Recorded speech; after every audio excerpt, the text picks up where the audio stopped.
எல்லாருக்கும் வணக்கம். மழை காலத்துல அதிகமா நம்ம பாதிக்கப்படுற விஷயங்கள்னா காய்ச்சல், சளி இது ரெண்டும் தான்.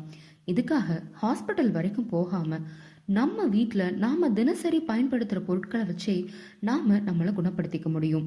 அது எப்படின்றத நாம இன்னைக்கு பார்க்கலாம்.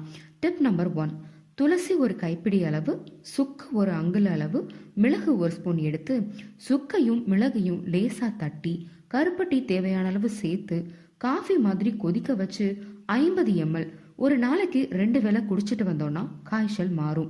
அப்படி இதை குடிக்க பிடிக்காதவங்க சுக்கு, மிளகு, துளசி இது மூணையும் வெந்நீர்ல கொதிக்க வச்சு ஆவியும் பிடிக்கலாம். டிப் நம்பர் 2: 5 ml இஞ்சி சாறு, 5 ml தேன் இது ரெண்டையும் கலந்து காலை மாலை 2 வேளையும் குடிக்க காய்ச்சல் சரியாகும். ஒருவேளை குழந்தைங்களுக்கு கொடுத்தீங்கன்னா அதுல பாதி அளவு கொடுத்தா போதுமானது. டிப் நம்பர் 3: 5 ml துளசி சாறு, 1/4 டீஸ்பூன் மிளகு பொடி இது ரெண்டையும் கலந்து தேவையான அளவு கருப்பட்டி சேர்த்து சாப்பிடும்போது காய்ச்சல் சரியாகும்.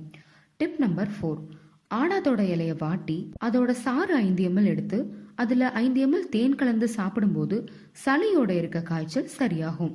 டிப் நம்பர் 5: வெறும் மிளகு பொடி 1/2 ஸ்பூன், தேன் 5 ml கலந்து சாப்பிடும்போது காய்ச்சல் சரியாகும்.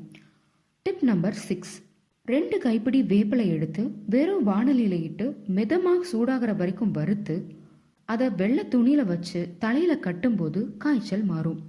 டிப் நம்பர் 7: மிளகு, சீரகம், சோம்பு, மல்லி விதை இது 4யும் 1 ஸ்பூன் வீதம் எடுத்து ஒரு சின்ன துண்டு சுக்கு தட்டி கஷாயம் மாதிரி செஞ்சு 50 ml காலை மாலை 2 வேளையும் குடிக்க குளிர் காய்ச்சல் சரியாகும்.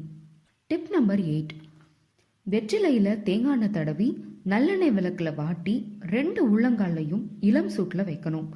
சூடு குறையும் போது மறுபடியும் அதை சூடுபடுத்தி வைக்கணும். இதே மாதிரி வெற்றிலை வாடுற வரைக்கும் வைக்கும்போது குளிர் காய்ச்சல் மாறும். டிப் நம்பர் 9: பூண்டை அரைச்சு நெல்லிக்காய் அளவு உருண்டை செஞ்சு நல்லெண்ணெயில முக்கி சாப்பிடும் போது அடிக்கடி வரக்கூடிய காய்ச்சல் தசைப்பிடிப்புகள் மாறும். இந்த வீடியோ உங்களுக்கு பிடிச்சிருந்தா லைக் பண்ணுங்க, கமெண்ட் பண்ணுங்க, ஷேர் பண்ணுங்க, முக்கியமா சப்ஸ்கிரைப் பண்ணுங்க. அப்படியே பக்கத்துல இருக்க பெல் ஐக்கானையும் பிரஸ் பண்ணுங்க. அப்பதான் நான் போடுற வீடியோ உங்களுக்கு தேடி வந்துகிட்டே இருக்கும். நன்றி.